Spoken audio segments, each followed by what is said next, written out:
Namaskar, this is Swarnali Mishra from NE24. Lions Club of Silchar Valley View had celebrated National Advocates Day on 3rd December 2024 at its club office at Itkola, Silchar.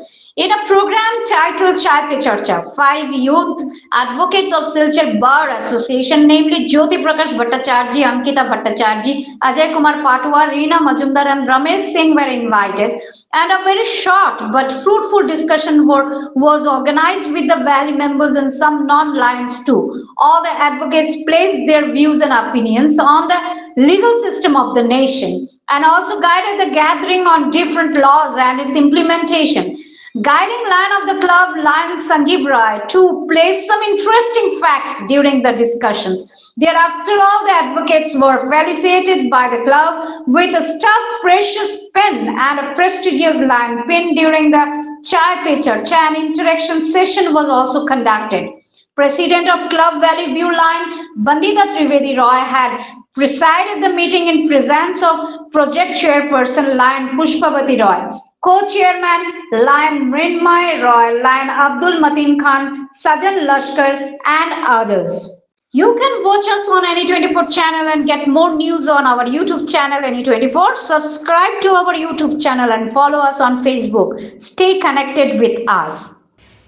আমি বলতে চাই যে advocates day এর একটা প্রাসঙ্গিকতা রয়েছে। সেই প্রাসঙ্গিকতাটা হলো যে যদিও আপনারা সবাই জানেন যে ব্রিটিশ যখন এই ভারতবর্ষ যখন দখল করলো, ওদের যে জুডিশিয়াল এবং অ্যাডমিনিস্ট্রেটিভ সিস্টেম, সেই জায়গা থেকে ওরা লন্ডনে এবং এইগুলো তিনি পালন করতো। কেন করতো তার কথা হচ্ছে অধিবক্তা, আমরা শুদ্ধ বাংলায় বলি আইনজীবীদের অধিবক্তা। অধিবক্তাদের একটা সমাজে একটা আলাদা জায়গা রয়েছে। কেন রয়েছে? কারণ সমাজের তৃণমূল স্তরের মানুষ থেকে শুরু করে উঁচু স্তরের মানুষের মধ্যে আজকে যারা আইনের যারা রক্ষক, কারণ দেখেন ম্যাজিস্ট্রেট যারা আপনারা সবাই জানেন, ম্যাজিস্ট্রেট যিনি আছেন, যিনি জাজ আছেন, তিনি কেন করবেন? তিনি একটা জিনিস বিচার করে তিনি একটা ভার্ডিক্ট দেবেন, একটা রায় দেবেন। কিন্তু অ্যাডভোকেট যে কৌশলী থাকে তার একটা অন্যরকম একটা ভূমিকা থাকে। ভূমিকাটা হলো যে একটা মানুষ, আমরা সবাই জানি যে যতক্ষণ পর্যন্ত সে আইনের চোখে দোষী না হচ্ছে তাকে আমরা দোষী সাব্যস্ত করতে পারবো না, বা তাকে আমরা বিচার ব্যবস্থার আওতায় আনতে পারবো না, তাকে আমরা সাজা শাস্তি দিতে পারবো না। সেই যে জায়গাটা, সেই জায়গাটা তুলে ধরার জন্য একজন কৌশলীকে নিয়োগ করা হয় এবং সেই কৌশলীটা বিচার ব্যবস্থা এবং আইনের ব্যবস্থায় একটা বিশেষ ভূমিকা পালন করে। সেই চিন্তাধারা থেকেই অ্যাডভোকেটস ডে, এবং অ্যাডভোকেটস ডে একটা সমাজের একটা জায়গার মধ্যে আছে, তার মধ্যে একটা অ্যাডভোকেটসের মধ্যে একটা মেসেজ যাওয়া যে আমরা সবাই মিলে যারা নিপীড়িত নিঃশোষিত মানুষ যারা রয়েছে, যারা আইনকে আজকে দেখেন, একটা কথা এখানে বলাটা খুবই দরকার। আজকে দেখুন, যদি কারোর মধ্যে দুজনের ব্যক্তির মধ্যে কোনো সংঘর্ষ হয়, ঝগড়া হয়, আজকে সেখানে আমরা কি করি? একটা এফআইআর করি, কেস করি, থানায় কেস করি। যদি আমরা দেখি যে জিনিসটা নিজেদের মধ্যে আপোষ মীমাংসা না হয়, তখন আমরা কোর্টে যাওয়া হয় বা আইনের ব্যবস্থায়।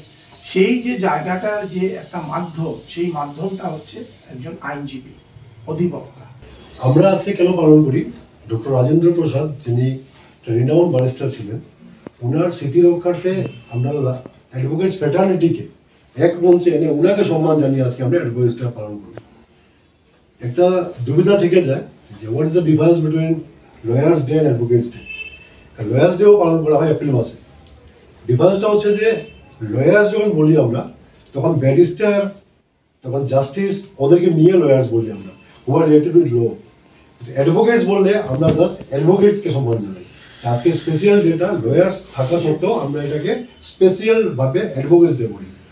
লয়ার্স ডে আমরা এপ্রিল মাসে পালন করি, কিন্তু এটাকে ল সিস্টেমে যারা সবাই ইনভলভ, সবাইকে নিয়েই লয়ার্স ডে থাকে। আজকে এটা অ্যাডভোকেটস ডে, এবং আমরা Lions club Silchar valley view থেকে আমরা প্রত্যেক সেক্টরকে, আমরা ছোট প্রোগ্রাম হোক বা বড় প্রোগ্রাম হোক, আমরা সম্মানটা জানাতে চাই। আজকে একটা ক্ষুদ্র প্রচেষ্টা আমরা করেছি, এটাকে আমরা নাম রেখেছি চায় পে চর্চা। আমরা চা খেয়ে চর্চা করে আমরা আপনাদের কাছ থেকে অনেক আইনের ব্যাপারে জানবো, এবং আজকের বিশেষ দিনটাকে যেভাবে আমাদের অ্যাডভোকেট জ্যোতি প্রকাশ ভট্টাচার্য বলেছেন, আমরা অনেক কিছু জানতে পারলাম। তাই আগামীতে বড় প্রচেষ্টা থাকবে আমাদের, যে ক্লাব ভ্যালি ভিউ থেকে বড় আকারের আমরা আয়োজন করবো।